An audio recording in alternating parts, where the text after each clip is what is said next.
Imagine this, feeling lighter, freer, more at peace in a matter of minutes. That's the power of conscious dance, a mindful practice that can help you manage stress and anxiety effectively.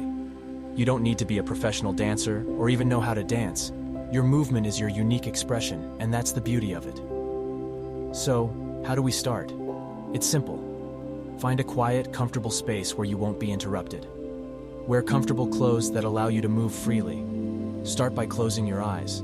Take a few deep breaths and feel the rhythm of your heart. This is the rhythm we'll dance to. Let the music guide your body. Start with small movements, perhaps a sway or a gentle head nod. Gradually, allow your body to move more freely. Remember, there's no right or wrong way to move. This is your dance. As you dance, stay present with your movements. Notice how your body feels, how the floor feels under your feet. If your mind starts to wander, that's okay.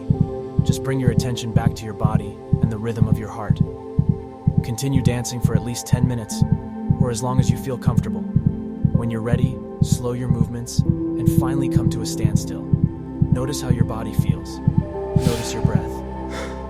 Now let's understand the science behind it. When we're stressed or anxious, our body goes into a fight or flight response. But when we move consciously, we activate different parts of our brain, releasing neurochemicals like endorphins, which act as natural mood lifters. Regular practice of conscious dance is not only fun, but also fosters a deeper mind-body connection, building resilience over time. So give yourself this gift of joyful movement. Remember, your body knows how to dance. All you need to do is allow it. Embrace the rhythm of life. Dance away stress and anxiety. Remember, you're never alone in this dance of life. Keep moving, keep flowing.